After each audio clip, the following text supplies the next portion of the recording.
자신을 따르는 제자들에게 예수님 자신을 막 나타내실 때 이 세 등장인물이 나오죠. 아브라함의 하나님, 이삭의 하나님, 야곱의 하나님이 나왔습니다. 근데 아브라함의 하나님은 믿음의 조상이다 해서 이제 로마서 4장에 보면 아브라함에 하게 하셨던 하나님의 약속과 그의 복이 우리에게 이어져 오고 있다라는 이야기를 아브라함을 통해서 하셨습니다. 그래서 하나님은 우리를 구원하시기 위하여서 제일 먼저 속으로 마음을 품으셨던 게 아브라함부터 시작이 되는 거예요. 자, 너 이제 나와 약속을 하자. 내가 너를 통해서 모든 인간의 어려움과 힘듦을 해결해 줄게 라고 하나님이 마음을 먹으시고 약속하셨던 게 이제 아브라함이죠. 자, 말씀을 보겠습니다. 출애굽기 3장 6절 보면 거기에 이렇게 말씀하십니다. 또 이르시되 나는 내 조상의 하나님이니 아브라함의 하나님, 이삭의 하나님, 야곱의 하나님이라. 지금 하나님이 누구에게 말씀하고 계시냐면 모세에게 말씀하고 계세요. 모세가 정말 많은 이제 믿는 하나님의 자녀들의 이스라엘 백성들을 막 끌고 가려고 하는 처음 시점에 모세한테 이야기하고 있는 거예요.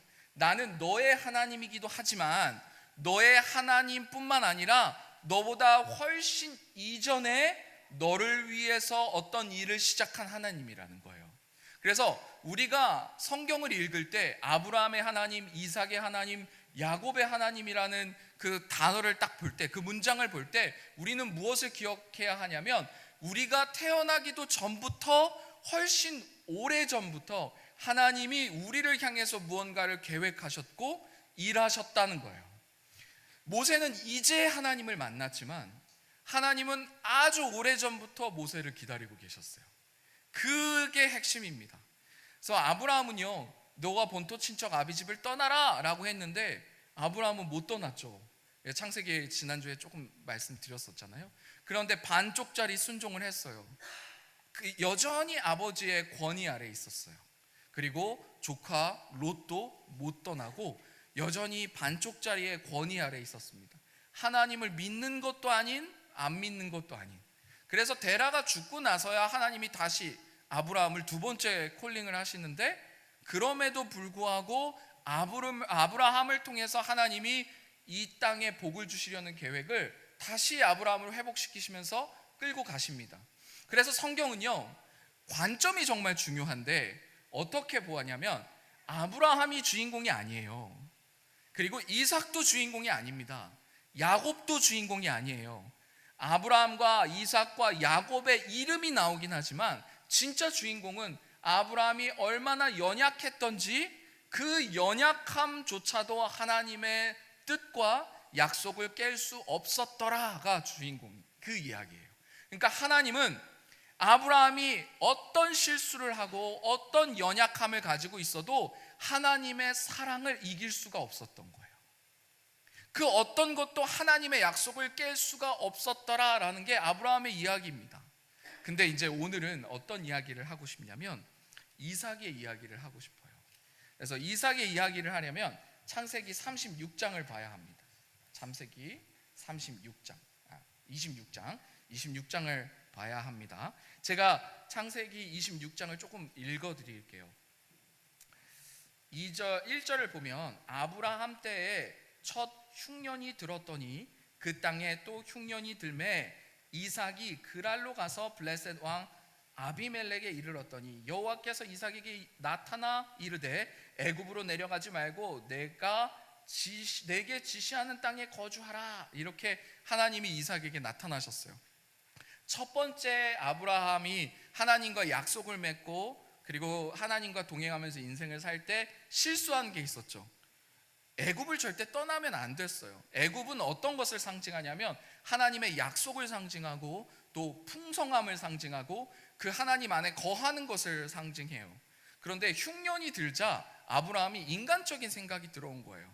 어떻게 하면 내 삶의 문제를 해결할 수 있을까를 고민하다가 애굽이 그럴싸하게 보이니까 아브라함은 그 언약에서 떠나서 길을 잃어요. 애굽에 가서 어떤 일이 있냐면 자기 아내를 세상에 뺏기는 일이 생겼어요. 그의 마음속에 두려움이 생겼죠. 그런데 그 전부터 원래 아브라함의 마음속에 하지 말아야 할 것들이 있는데 뭐냐면 아내와 이혼할 생각을 떠나기 전부터 했다는 거예요. 이게 정말 악한 일이죠.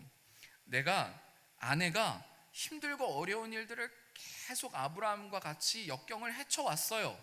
근데 갑자기 힘들고 어려운 일들이 아브라함의 인생이 생기니까 아브라함의 마음속에 슬며시 생각이 드는 것이 내가 살기 위해서 아내를 내 아내라고 부르지 말아야겠다라는 생각을 이미 하고 출발한 거예요.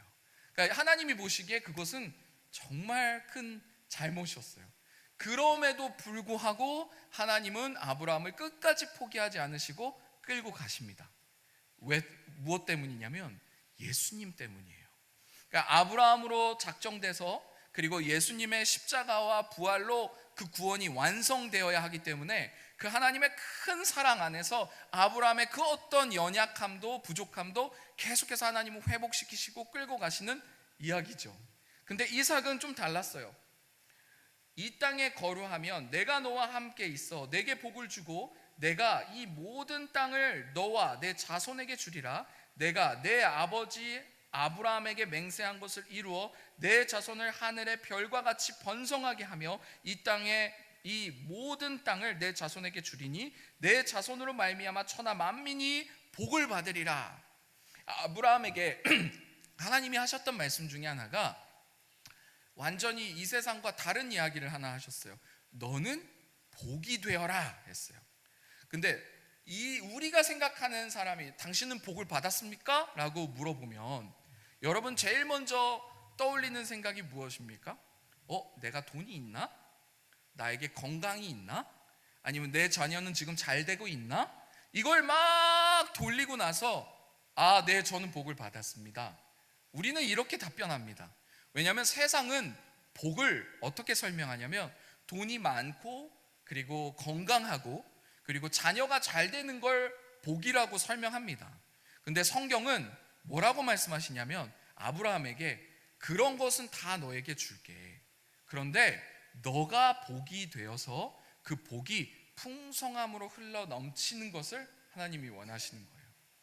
우리에게 너가 먼저 복이 되어라 하는 것은 너무 중요해요.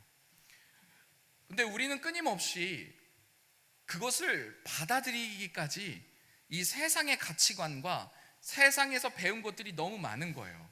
어렸을 때부터 우리가 지금까지 세상에서는 계속해서 세상의 제자 훈련을 시키거든요. 우리는 세상에서 복이라는 무엇인가에 대한 이미지를 배웠어요.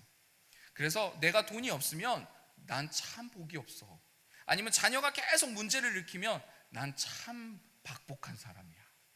아니면 남편이 막 계속 사고를 치거나 아내가 속상하게 하면 난 참 복이 없는 사람이야 라고 계속해서 우리는 배운 대로 막 고백하고 이야기합니다. 근데 성경은 그 상황 속에서도 바깥이 아니라 너의 마음속에 깊이 너가 복의 존재가 되어야 한다. 누구 안에서? 하나님 안에서. 하나님은 계속해서 아브라함의 마음을 두드리고 계시는 거예요. 이게 믿는 자와 믿지 않는 자의 문제 해결법이 여기서 달라집니다. 믿지 않는 사람은 외부의 환경을 바꿔서 내 문제를 해결하려고 해요. 더 열심히 돈을 벌어서 그 문제로 돈 문제를 해결하려고 합니다. 그리고 어떤 문제가 생기면 막 열심히 노력해서 무언가를 해결하려고 해요. 근데 하나님은요, 그렇게 해서 바깥에서 안의 문제를 해결하라고 말씀하신 적이 없어요. 너의 안에서 먼저 해결이 되면 바깥의 문제는 자연스럽게 해결이 될 거야 해서 하나님이 말씀하신 게 믿음입니다. 믿음.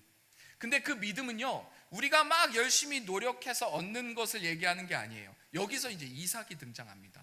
이삭은 태어날 때 어디서 태어났냐면 가나안에서 태어났고 풍성함 안에서 태어났고 하나님의 약속 안에서 태어났어요. 아브라함의 일생을 쭉 보면요, 이삭을 어떻게 만드셨냐면 하나님의 말씀으로 만드셨어요. 그래서 이삭의 삶을 보면 예수 그리스도가 보여야 합니다. 예수님은요, 성령으로 잉태되셨잖아요. 하나님의 말씀으로 잉태되셨잖아요. 그래서 절대 불가능한, 인간적으로 불가능한 상황 속에서 하나님의 뜻 가운데 태어난 아들의 상징이 바로 이삭입니다. 그래서 이삭은 약속의 자녀라는 뜻이 있어요. 그래서 아브라함이 내가 너에게 자녀를 줄게, 너의 자녀로 말미암아, 너의 그 씨로 말미암아 할 때 그 씨는 씨들이 아니에요. 딱 하나를 얘기합니다. 그래서 더 씨예요. 그러니까 그 씨가 뭐냐면 예수님을 얘기하는 거예요. 그래서 오늘 이 말씀을 읽었잖아요. 하나님의 눈에는 그 어떤 누구도 죽은 사람이 없다. 이 말씀 한번 다시 읽어보겠습니다. 오늘 말씀을 누가복음 20장 37절입니다. 누가복음 20장 37절 38절입니다. 죽은 자가 살아났다는 것은 모세도 가시나무 떨기에 관한 글에서 주를 아브라함이요 이삭의 하나님이요 야곱의 하나님이라 칭하셨나니 하나님은 죽은 자의 하나님이 아니요 산 자의 하나님이라 하면서 마가복음에 없는 단어가 누가복음에 추가됩니다. 그게 뭐냐면 하나님에게는 모든 사람이 살았느니라. 이거를 헬라어 원어를 그대로 분석하면 뭐냐면 하나님에게는 모든 사람이 살아있느니라, 이런 뜻이에요. 그러니까 이미 여러분 저희 어머니는 살아계시죠? 저희 아버지는 돌아가셨어요. 그러니까 여러분의 어머니 아버지는 연세가 있으셔서 돌아가셨을지도 모르겠어요. 인간적인 눈에는, 너희들의 눈에는 죽은 아브라함이고 죽은 이삭이고 죽은 야곱이지만 내 눈에는 그들이 살아있다, 이거예요. 그래서 하나님이 우리에게 지금 주시고 싶은 건 뭐냐면 너희가 믿음으로 사는데, 믿음으로 산다는 것은 무엇을 뜻하냐면 하나님의 관점을 받아들이고 살으라는 거예요. 내가 하나님을 믿는다라고 말하는데 여전히 내 관점으로 이 세상을 살면 그건 하나님이 너 나 진짜 내가 믿는다, 너 믿니 나를? 그런 거예요. 근데 지금 너가 나를 믿으면 내 얘기를 잘 들어봐. 내 눈에는 아브라함 안 죽었어. 내 눈에는 이삭 안 죽었어. 내 눈에는 야곱 안 죽었어. 내 눈에는, 그리고 나와 함께 지금 살고 있어, 살아있어. 이게 내가 지금 보는 세상이야. 이게 진짜 세상이야. 이걸 믿는 자한테 이야기하는 거예요. 근데 믿는 자가 뭐라고 대답을 하냐면 이 말이 너무 어렵다는 거예요. 당연히 어렵죠. 죽은 내 엄마와 죽은 내 아빠와 돌아가신 나의 수많은 사람들이 하나님 안에서는 죽지 않았다라고 얘기하고 내 마음속에는 죽었기 때문에 난 너무 슬픈 거예요. 자, 그럼 이제 믿음으로 일어나라. 너의 눈에는 아브라함이 죽었니? 너의 눈에는 이삭이 죽었니? 너의 눈에는 야곱이 죽었니? 내 눈에는 안 죽었다. 왜? 그 안에, 하나님 안에 약속으로 얽혀있기 때문이에요. 이삭이 어떻게 그 풍성한 복을 받았죠? 이삭이 태어나자마자 이제 막 1살이 됐는데 막 기도 열심히 했습니까? 이삭이 일어나자마자 막 금식을 하고 막 부모님을 잘 모시고 율법을 막 지키면서 그 가운데서 이삭이 태어났나요? 아니요. 이삭은 그냥 하나님 은혜에서 태어났어요. 성경이 얘기하고 싶은 것은 그거입니다. 너희가 아브라함의 유업을 받은 로마서 4장의 자녀이기도 하지만 또 안에 뭐냐면 예수님이 이 땅에 오셔서 새로운 법을 말씀하시는 거예요. 뭐냐면 너가 내 아내, 내가 너 아내, 이렇게 말씀하세요. 이건 순서가 바뀌면 안 돼요. 예수님이 우리 아내가 아니라 너가 내 아내가 먼저예요. 예수님의 콜링이 먼저입니다. 여러분을 부르시는 거예요. 그러면 여러분이 무엇을 하냐면 믿음으로 영접하는 자, 그 이름을 받아들인 자에게는 하나님의 자녀가 되는 권세. 그러니까 하나님과 우리가 어떻게 연결이 되냐면 내가 이삭이구나 라는 것을 받아들이는 거예요. 내가 태어나기 전부터 하나님은 나를 위해서 어떤 일을 하셨고, 아브라함이죠. 그리고 나는 내가 예수님을 받아들임으로 인해서 그 예수로 인해서 나는 이삭이 되었구나 해요.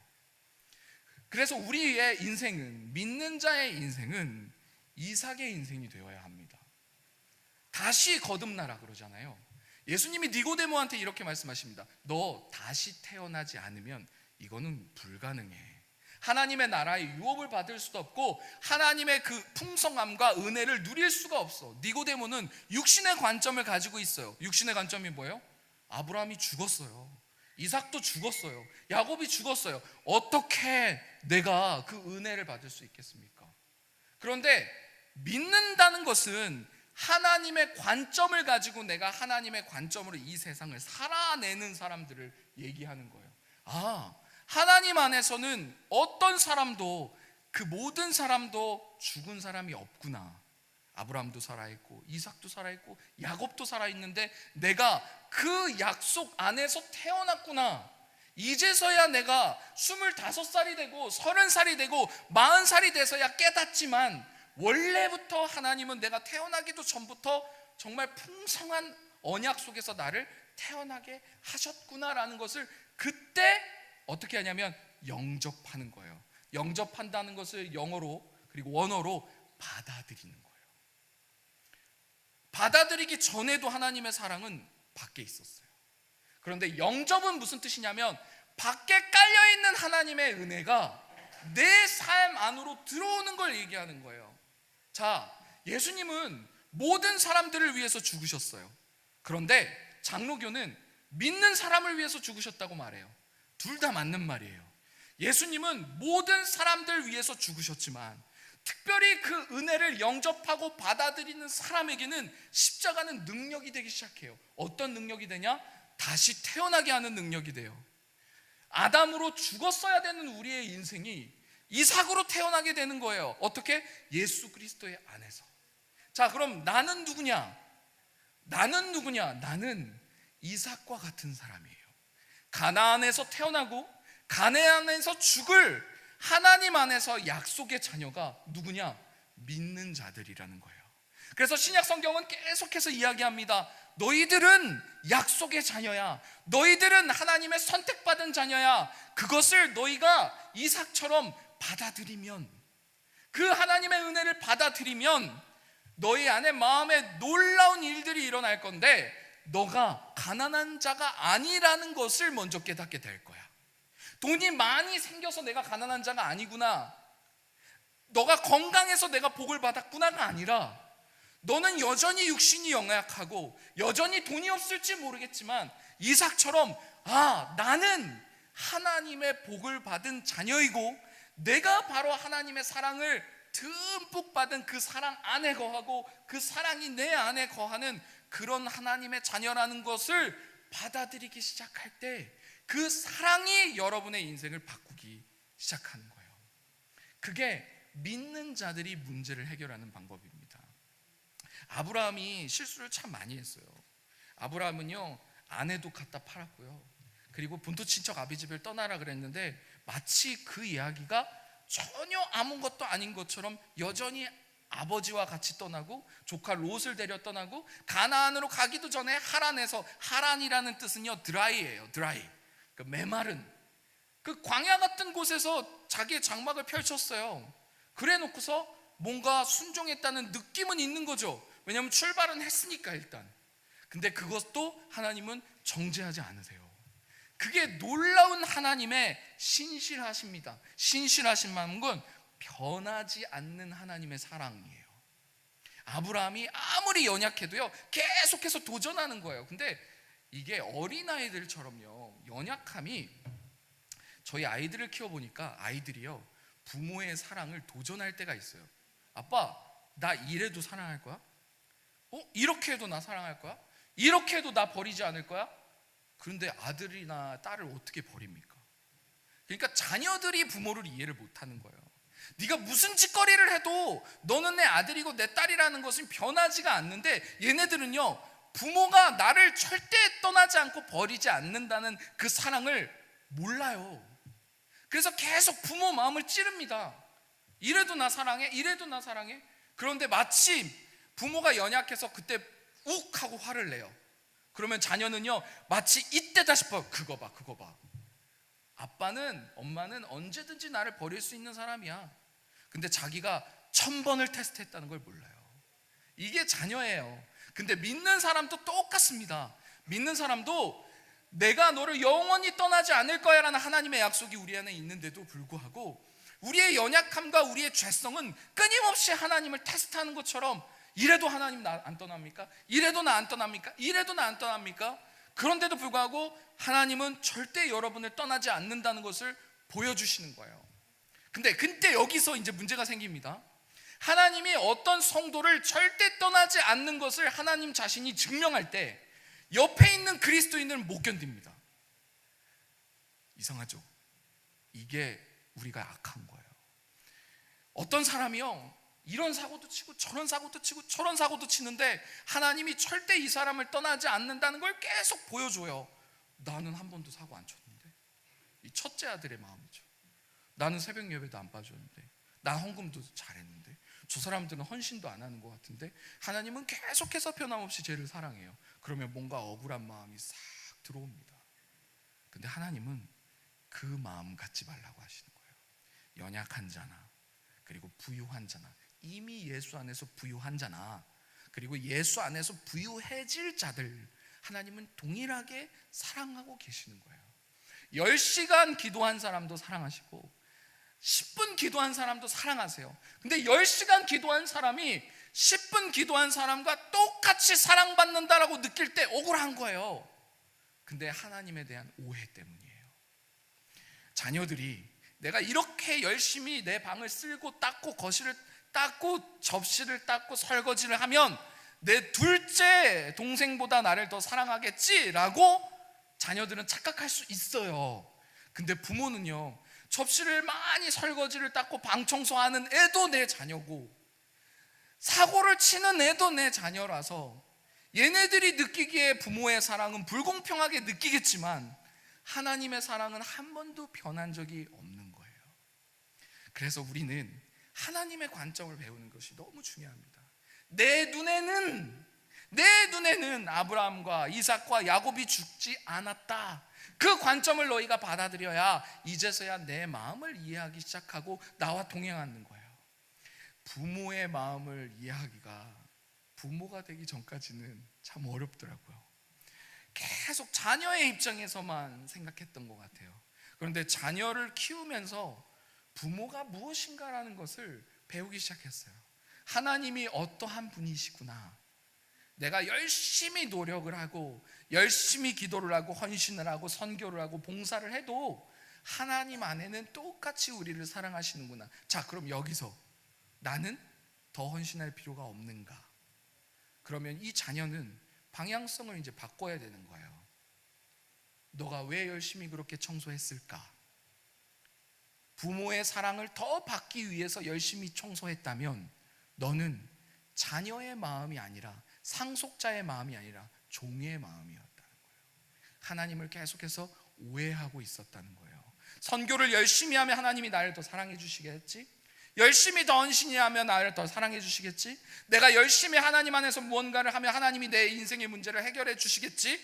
그런데 그렇게 하지 않아도 예수 그리스도 안에서 내가 이삭과 같은 존재라는 것을 받아들이면 하나님이 내 아버지이시기 때문에 내 문제를 해결하시는 거예요. 기도를 열심히 하거나 말씀을 많이 알아서의 문제가 해결이 아니라 그 풍성함 가운데 문제가 해결되어야 되는 거예요. 그러니까 그게 바로 믿음으로 이 세상을 사는 법을 말하는 겁니다. 이삭의 인생을 한번 볼까요? 창세기 26장입니다. 하나님이 내게 복을 주고 내게 복을 주고 내가 복을 줄 거야 라고 약속하신 것은 뭐냐면 이삭의 인생에 흉년이 들었기 때문이에요. 이걸 잘 이해하셔야 돼요. 여러분이 또 이 장면에서 나는 이삭이야, 나는 예수 그리스도 안에 있고 예수가 내 안에 있고 내가 예수 안에 있어, 나는 이삭과 같은 풍성한 사람이야를 너무 수박의 겉핥기로 받아들이면 내 인생에 문제가 조금이라도 찾아오면 이해가 안 가요. 해석이 안 돼요. 근데 이삭의 인생을 보세요. 내가 너에게 복을 주고 또 복을 줘서 너의 자녀들이 번성하게 할 거야 라고 하나님이 선포하실 때는 흉년이었어요. 이삭의 인생에 문제가 가득한 상황에서 하나님의 말씀이 떨어졌다는 거예요. 그러니까 이삭의 인생은 문제가 없었던 인생이 아닙니다. 문제를 하나님의 말씀으로 풀어간 인생이었어요. 그것을 성경은 풍성함이라고 얘기하는 거예요. 처음부터 문제를 그리고 풍랑을 한 번도 안 만난 인생을 형통하다라고 성경은 말한 적이 없습니다. 그러니까 이삭의 인생이란 무엇이냐? 결론은 해피엔딩이지만 흉년 가운데 하나님을 만나고 고난 가운데서도 하나님을 만나고 그의 음성을 듣고 그 말씀 밖으로 떠나가지 않는 그 하나님 안에서의 풍성함의 복, 그 믿음의 인생을 바로 이삭의 풍성함이라는 거예요. 자, 그러면 흉년이 들었습니다. 떠나지 말라고 해요. 근데 이삭의 여기서 타협점이 나와요.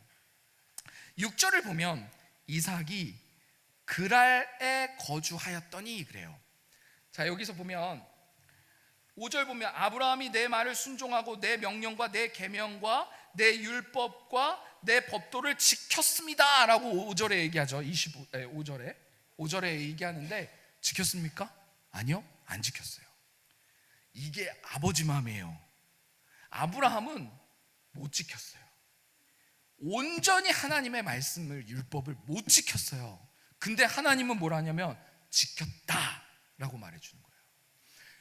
이거를 여러분이 이해를 못하시면 믿음으로 의롭다 칭하시고가 이해가 안 가는 거예요. 믿음으로 온전해진 게 아니라 온전해짐을 받은 거예요.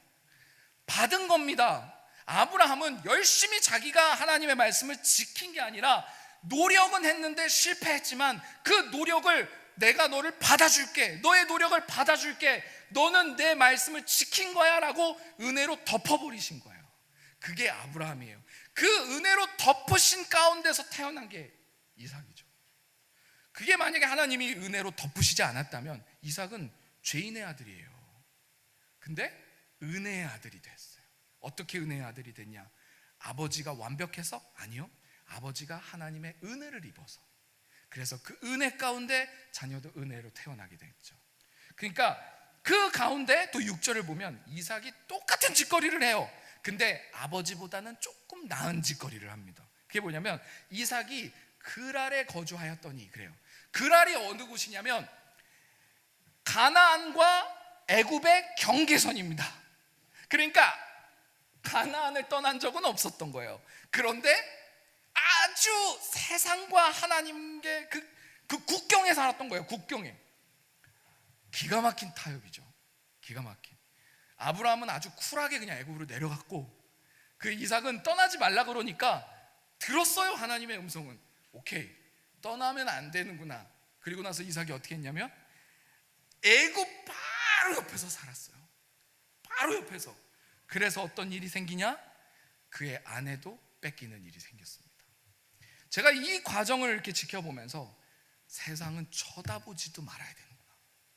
그러니까 하나님이 하지 말라고 하면 그냥 쳐다보지도 말아야지, 하지 말라고 했으니까 어디까지는 괜찮겠지라고 고기를 가면 제일 소중한 걸 뺏기는 거예요.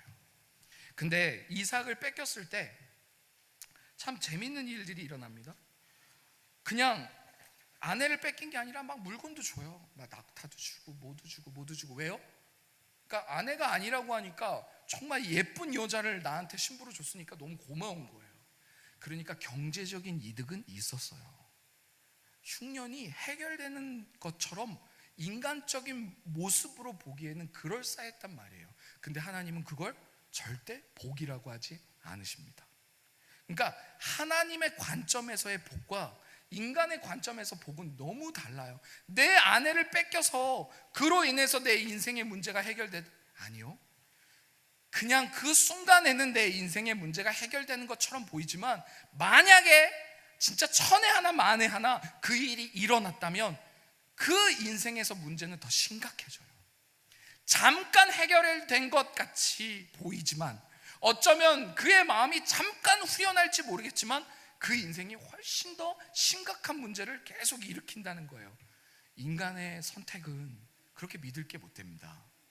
그래서요, 우리가 욱하는 성질을 잠시 내려놓는 게 너무 중요해요. 우리가 마음이 상할 때, 속상할 때, 어쩌면 내 인생에 문제가 생길 때 마음이 상하잖아요. 그러니까 우리 조상은 참 말을 잘 만들었어요. 속상하다. 이 속이 상했대요. 속이 상처를 입었대요. 겉으로는 멀쩡하지만. 그러니까 속이 상하는 일이 생깁니다. 자존심이 상하든 막 여러 가지의 문제가 생겼을 때 그때를 조심해야 해요. 인간적으로 무언가를 확 선택해서 우리는 해결하고 싶은 욕구가 있거든요. 그때 하나님은 나타나셔서 두려워하지 말라, 걱정하지 말라, 인간적인 방법을 선택하지 말라고 하는 거예요. 애굽의 방식을 선택하지 마라. 그러면 잠깐은 너의 마음은 시원할지 모르겠지만 결과적으로 너의 인생에 깊은 문제가 생기는데 뭐냐면 예수가 안 나와요. 예수가 안 나온단 말이에요. 죽는다는 말입니다. 근데 그때 당시에는 그 말이 무슨 말인지를 모르겠죠. 왜냐하면 하나님 눈에는 예수가 태어나기도 전부터 있었으니까. 하나님의 눈을 너무너무나 그 관점을 보는 게 너무 중요해요. 우리가 태어나기도 전부터 하나님 눈에는 우리가 있었대요. 이것이 믿겨줘야 돼요. 하나님 눈에는 내가 우리 아빠 엄마로부터 태어나기 전부터 있었대요. 나는 지금 내가 뭘 하는 줄 알았는데 하나님 눈에는 이미 알고 있으셨대요. 그게 하나님의 신실하심이에요. 하나님이 아브라함이 하나님과의 관계가 깨진 것처럼 보였을 때 아브라함이 멋진 모습이 있었어요. 어떤 모습이냐면 다시 가나안으로 들어가 제단을 쌓았대요. 그러니까 예배의 자리로 간 거예요. 여러분, 인생에 문제가 생겼을 때 여러분 어디로 가십니까? 그러니까 교회로 가십시오. 저는 좀 그런 말 하고 싶지는 않고, 여러분이 깊이 예수님을 만났던 그 장소와 시간으로 여러분의 마음이 가셔야 돼요. 그게 중요해요. 아브라함이 하나님과의 관계가 회복이 됐던 게 뭐냐면 뜨겁게 하나님을 만났던 장소로 그 느낌과 그 감정과 그 마음이 간 거예요. 우리 성희 사모님한테는 마음이 상한 일이 생기고 어려운 일이 생겼을 때 남편을 치유해 주신 하나님의 그 시간, 그 장소, 그 느낌으로 가면 회복이 있는 거예요. 그래서 하나님을 뜨겁게 만난 그 경험이 너무 중요해요. 인생에 문제가 생겨도 내가 경로를 이탈했구나 라는 걸 깨달은 순간에 나를 뜨겁게 만나 주셨던 그 시간, 그 장소, 그 나이, 그때로 우리는 갈 수 있어요. 그곳으로 가야 해요. 그래서 아브라함은 그곳으로 가서 단을 쌓아서 하나님과 다시 관계가 회복이 되었고, 아브라함에서 마치 애굽으로 한 번도 떠난 적이 없었던 것처럼 하나님이 회복시키시는 거예요. 경로를 이탈했는데 경로를 이탈한 적이 없는 것처럼 하나님이 우리를 이끄신단 말이에요. 그게 하나님의 신실하심입니다. 인간은요, 한 번 배신한 사람 용서하기 힘들어요. 한 번 배신한 사람 언젠가 얘가 또 배신하겠지. 그런데 하나님의 용서는요, 너가 경로를 이탈했는데도 불구하고 다시 돌아와서 처음에 나를 뜨겁게 만났던 그 감정, 그 느낌 안에서 회복하려고 주님 앞에 엎드리면 마치 경로를 한 번도 이탈한 적이 없는 것처럼 그 사람을 회복시켜 주시는 그 능력이 주님 안에 있는 거예요. 여러분의 노력 안에 있는 게 아니라.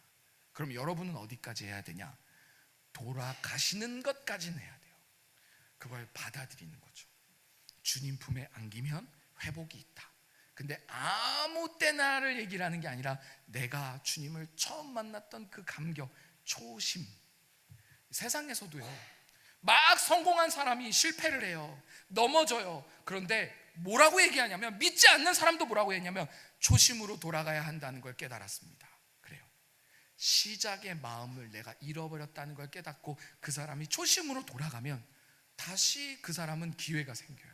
그것도 성경의 이야기입니다. 이삭의 이야기를 다시 하겠습니다. 이삭의 인생을 통해서 하나님이 우리에게 말씀하시는 것은 내가 더 노력해야 거룩해질 수 있다를 구원도 승리도 생명도 유업도 받아들이는 것이라고 관점을 바꾸시는 거예요. 우리는 세상에서요, 우리가 무언가를 해야지만 얻는다라고 배웠어요. 근데 성경은 뭐라고 얘기하냐면 받아들이는 거예요. 영접하라는 거예요.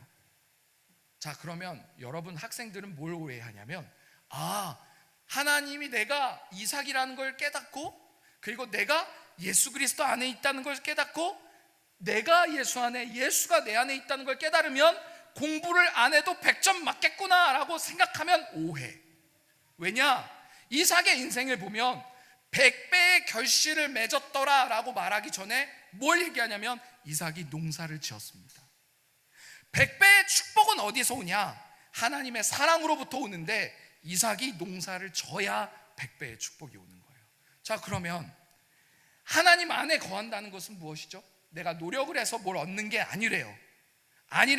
그 안에 거하는 거래요. 내가 뭘 하는 게 아니래요. 그런데 무엇을 얘기하는 거냐면 이미 하나님이 나에게 주신 것을 찾아가는 과정이 우리의 인생이라는 거예요.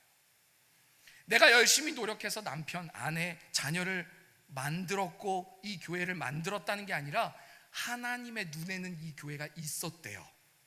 근데 우리가 우리의 인생을 살면서 이게 만나진 거예요. 내 자녀를 만나지고 풍성함이 만나지고 회복이 만나졌대요. 그게 하나님이 우리에게 하시고 싶은 말씀입니다. 이삭은요, 개척하는 사람이 아니었어요. 아브라함이 다 읽어놓고 만들어 놓은 가운데 이삭은 태어났어요. 그래서 이삭은 계속해서 우리에게, 이삭을 통해서 우리에게 하시는 말씀은 안식하라예요. 안식하라. 예수 그리스도에서 안식하라. 제일 첫 번째, 그 예수님을 우리가 받아들였을 때 우리의 불같은 우리의 감정과 마음이요 차분하게 식어집니다. 그래서 예수에 돌아가는 것이, 그리고 내가 예수 안에 거한다는 것을 받아들인다는 것은 너무 중요해요. 불같은 내 마음이, 화가 나는 내 마음이, 억울한 내 마음이 예수로 인해서 차분해지는 거예요. 그때 내 마음속에 회복이 일어나는구나를 깨달을 수 있습니다. 계속해서 이삭의 인생에서 문제가 생깁니다. 어떤 문제가 생기냐면 이삭이 우물을 파진 않았어요. 아브라함이 팠던 우물을 이제 오픈했어요. 근데 이삭이 파면 누가 가져가요? 여러분, 이게 복된 인생이에요.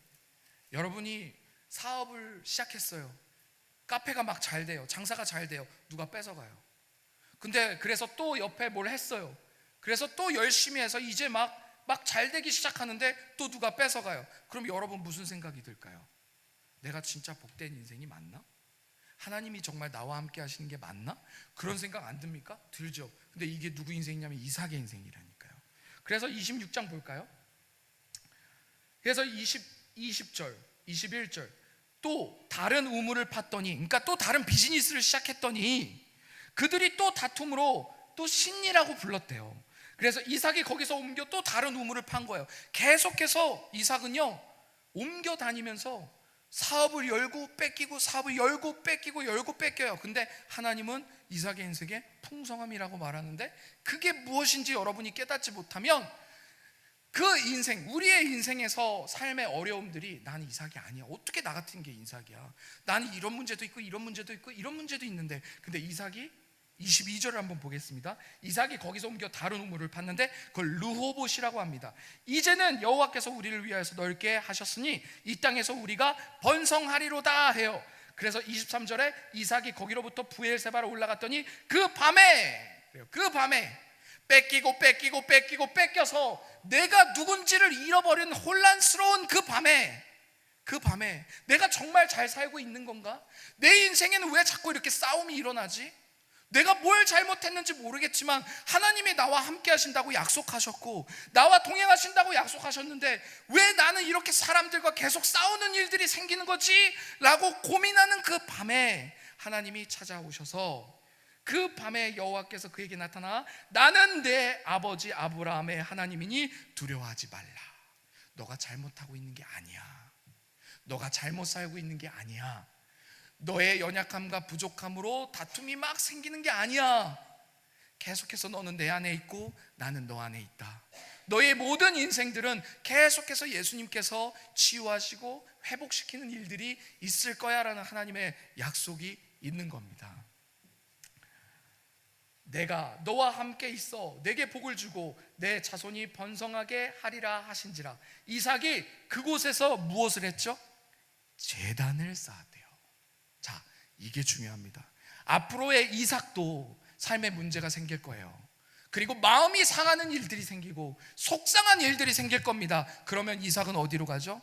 이 제단 앞으로 오는 거예요. 내가 정말 속상하고 아팠던 그날 밤에 하나님이 나를 찾아와서 위로해 주셔서 내가 회복되었던 그 날로 이삭은 돌아올 곳이 생기는 거예요. 여러분, 여러분의 인생에 돌아갈 곳을 만드는 건 너무 중요합니다. 여러분이 인생을 너무 믿지 마세요. 여러분도 어느 날 지칠 수 있고, 여러분도 어느 날 속상할 수 있고, 여러분도 어느 날 속상하고 실수할 수 있어요. 주저앉아서 아무것도 안 하고 싶을 때가 있어요. 근데 그때에 돌아갈 곳이 있는 사람과 돌아갈 곳이 없는 사람의 차이는 엄청 큽니다. 이삭은 돌아갈 곳이 있는 사람이었어요. 어디냐? 내가 하나님과 쌓은 제단, 그곳으로 가요. 그곳으로 가서 회복을 계속해서 얻는 겁니다. 그러면 이 제단에서 이삭이 인생을 마쳤냐? 아니요. 이삭의 인생은 헤브론에서 마쳤어요. 그러니까 우리는 인생의 제단을요, 업데이트를 시켜야 돼요. 처음에는 제단을 인천에서 만들었다가, 그 다음에 안양에서 만들었다가, 그 다음에서 뭐 성남에서 만들었다, 서울에서 만들었다. 근데 제단을 쌓으면 쌓을수록 하나님과의 관계는 깊어지는 거예요. 그래서 문제가 생겼는데 처음 쌓은 제단으로 가면 안 돼요. 맨 마지막 쌓았던 제단으로 가시는 거예요. 그래서 신앙은요, 계단처럼 이렇게 성장하는 거예요. 계단처럼. 그래서 내가 후퇴하는 것 같으나 후퇴가 된 게 아니라 나는 계속해서 성장하고 있구나라는 것을 깨달으셔야 됩니다. 신앙은요, 한 번에 쭉 100m는 가진 않아요. 100m를 갔다 20m 돌아옵니다. 그리고 또 100m 갔다 30m 돌아와요. 그렇게 계속해서 하나님 안에서 실수하고 회복하고 실수하고 회복하면서 전진하는 이야기가 하나님과 우리와 동행하셨더라라는 이야기입니다. 여러분, 실수를 두려워하시면 안 돼요. 그리고 실수하셨다 할지라도 여러분 자신을 너무 괴롭히시지 마세요. 툭툭 털고 일어나서 오케이, 다시 시작하자. 근데 다시 제로부터 시작하는 게 아니라 맨 마지막에 쌓았던 그 은혜 받았던 그때로 돌아가서 다시 시작하는 거예요. 100m 가고 다시 20m 오더라도 나는 80m를 성장했구나라는 것을 보시고 하나님과 동행하는 겁니다. 그래서 이삭의 맨 마지막의 인생은 헤브론 근처에서 끝났어요. 헤브론은 어떤 뜻이냐면 하나님과 교통하다라는 뜻이에요. 우리는 계속해서 헤브론 가까이 가는 거예요. 그 헤브론이 누구냐? 예수 그리스도를 통해서 우리는 창조주 하나님과 교제하는 겁니다. 바깥에서 무전기를 써서 하나님과 교제하는 게 아니라 그게 내 안에 있는 거예요. 그래서 하나님을 만나려면 어디로 가야 되냐? 여러분의 마음으로 가셔야 돼요. 예수가 여러분 마음 안에 있기 때문에, 그리고 여러분도 그 예수 안에 있기 때문에. 회복이 어디서 일어나냐? 마음에서 일어나요. 왜? 예수가 마음에 있기 때문에요. 그게 성경에서 여러분에게 계속해서 주고 싶은 메시지들입니다. 100배의 결실을 기억하십시오. 흉년에도 하나님은 이삭에게 100배의 결실을 주셨어요. 그 100배의 결실을 받고 싶은 사람은 농사를 지셔야 돼요. 농사를 짓지 않는데도 100배의 결실은 안 옵니다. 하나님 안에서 무언가를 반드시 심어야 돼요. 그것은 내가 심었기 때문에가 아니에요. 옥토를 깔아 놓으셨어요. 무언가 하기만 하면 내가 너에게 복을 줄게, 움직여라, 그거예요. 하나님은요, 우리에게 복을 주실 준비를 하고 계세요. 그래서 기도하라고 명령하세요. 근데 이해를 못하는 거죠. 기도만 하면 100배의 결실이 있을 거라는 걸 모르니까 기도의 자리까지 못 나오는 거예요. 하나님은요, 옥토를 다 깔아놓으셨어요. 예수 그리스도 안에서. 이삭의 인생이 그러한 풍성함이 있다는 걸 우리에게 알려주시는 겁니다. 이삭은요, 정체성이 태어나면서부터 아들입니다. 그 어떤 무슨 짓을 해도 아들이 취소되진 않아요. 아들이. 살인자의 아들도 아들이에요. 범죄자 아들도 아들입니다. 세상 사람들이 다 떠나도 부모는 떠나지 못해요. 그게 부모입니다. 근데 하나님이 이삭에게 어떻게 묶으셨냐면 아들 안에서 관계를 맺으셨어요. 우리 얘기예요, 우리 얘기. 하나님이 절대 우리를 버리실 수 없는 이유가 아들 안에 있기 때문이에요. 그 아들이 내 안에 있기 때문이에요. 그러니까 하나님과 우리가 관계가 어떻게 묶여 있냐면 피로 묶여 있는 관계예요. 피로 묶여 있는. 하나님이 우리 때문에 욕을 엄청 먹으실 수 있어요. 내가 목사고 선교사라서 내가 사기치고 거짓말하면 하나님이 나 때문에 욕을 엄청 먹겠지만 나를 버리시진 않을 거예요. 부모 욕을 먹게 하면 안 되는 거잖아요. 그래서 아들의 인생은 아버지의 풍성함을 유업으로도 받지만 아버지가 가고자 하는 그 사명의 길도 함께 유업으로 물려받는 거예요. 그래서 아브라함에게 말씀하셨던 그 하나님의 사명이 이삭에게도 그대로 이어집니다. 여러분과 함께하는 그 하나님이 여러분 자녀에게도 이어지게 하려면 여러분 돈만 물려주면 안 돼요. 여러분과 함께 하시는 그 예수 그리스도의 방향과 사명과 풍성함도 함께 물려줘야 되는 거예요. 가나안에 사는 이유가 있습니다. 여러분에게 건강을 주시려는 하나님의 목적이 있고 방향이 있어요. 그것을 여러분 이해하셔야 됩니다. 이사야서에 분명히 말씀하셨어요. 주의 성령이 너에게 임하였을 때, 나에게 임하였을 때 그 성령이 우리를 이끌고 가시는 곳은 가난하고 힘들고 어려운 자들, 상처받은 자들, 그곳으로 우리를 이끄십니다. 여러분 인생에서 정말 위험한 순간이 어떤 순간인지 아십니까? 여러분이 상처받았을 때요? 아니요, 여러분의 가까운 사람이 상처받았을 때예요. 그거보다 위험할 때는 없어요. 여러분 빨리 그 사람을 위해서, 가까운 사람을 위해서 기도하시고 그의 회복을 위해서 여러분이 노력하셔야 돼요. 여러분이 상처받았을 때보다 더 위험한 건 여러분의 가까이 있는 관계에 있는 사람들이 상처받았을 때 그로 인해서 받는 데미지가 훨씬 커요. 우리는 이기적인 마음을 가지라는 일이 아니라 풍성한 마음을 가지셔야 돼요. 이스라엘 백성들이 자기만 잘 먹고 잘 살려고 했을 때 파키스탄은 뭐였죠? 핵 만들었어요. 결국엔 다 죽어요. 결국엔 다 죽습니다. 그게 인간이 가르치는 복과 하나님이 가르치는 복이 다른 거예요. 하나님의 복은요, 나만 잘 살게 하는 게 아니라 내 주변에 있는 모든 사람들과의 관계가, 속상한 마음들이, 그의 아픔과 상처들이 회복되게 하는 게 있어요. 이스라엘을 통해서 파키스탄이, 그의 주변의 모든 나라들이 회복하는 게 하나님의 뜻이었단 말이에요. 근데 그것을 멈춰지는 순간 이스라엘은 잘 사는 것 같죠.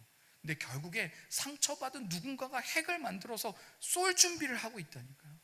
마지막에는 다 죽는 거예요. 그래서 성령 받은 사람, 은혜를 받은 사람이 나아가야 할 방향이 있어요. 주변에 힘들고 어려운 사람들을 찾아가서 위로해주고 물질도 나눠주고 기도해주는 거예요. 근데 그 결실이 100배로 여러분의 인생에 돌아온다고 하는 것이 성경의 약속입니다. 오늘 달란트 잔치가 있습니다. 달란트 잔치. 달란트 잔치가 있어요.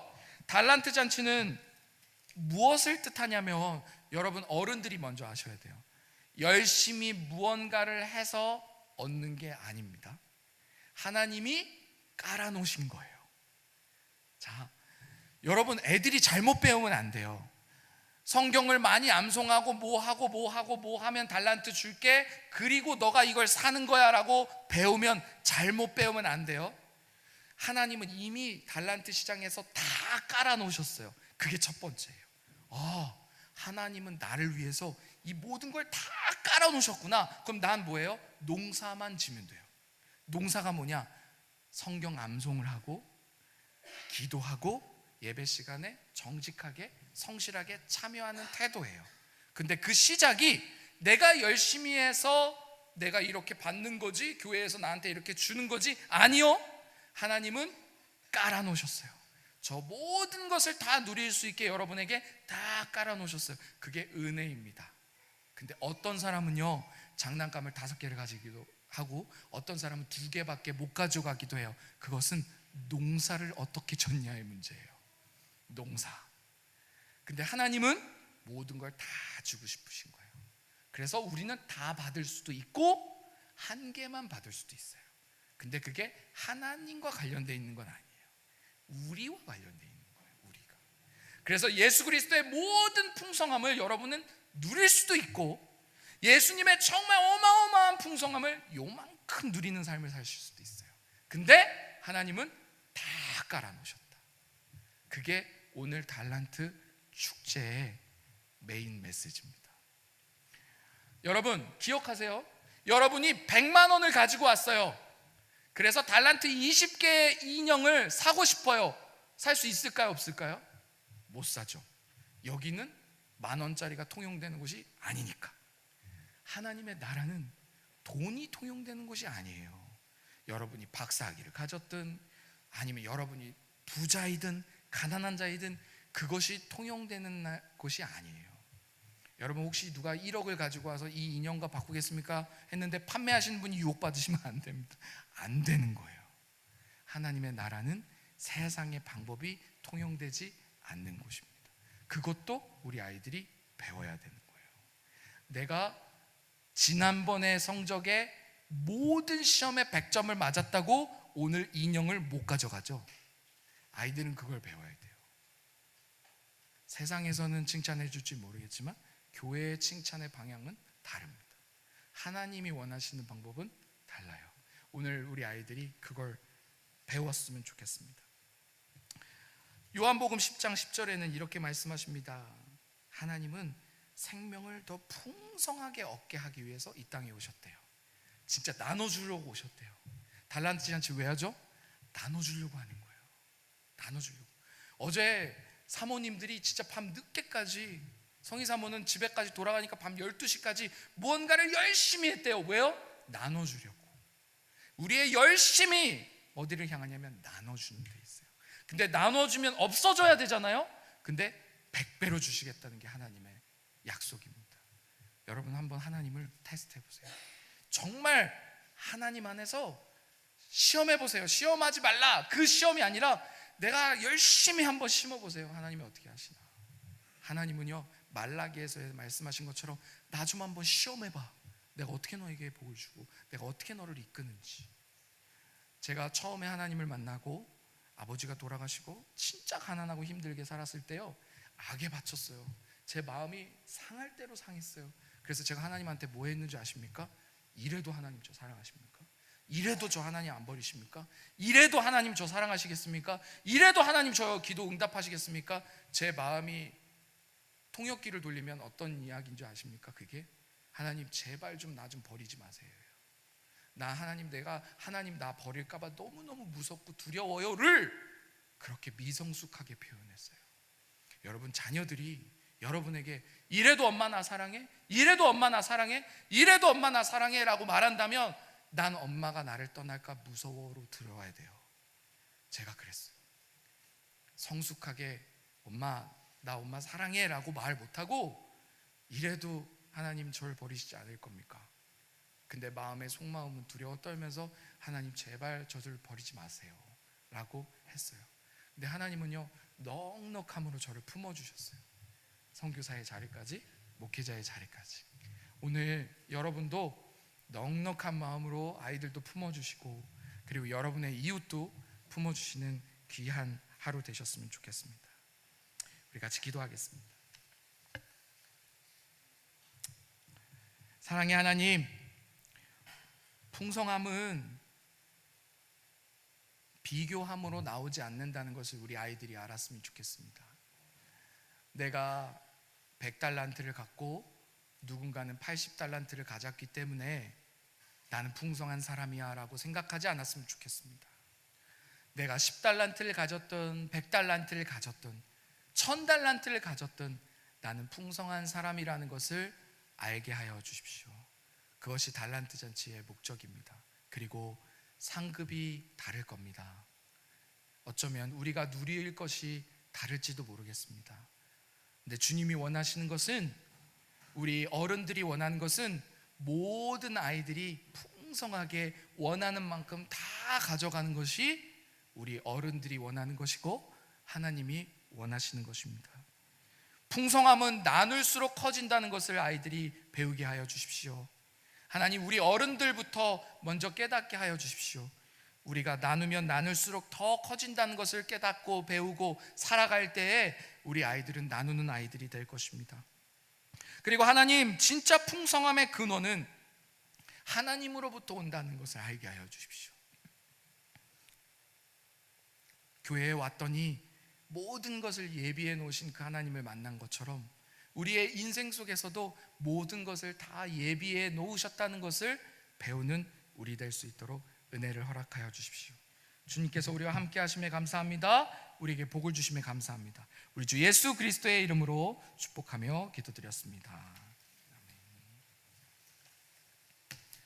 광고하시고 그리고 축도하시고 우리 달란트 잔치 시작해요.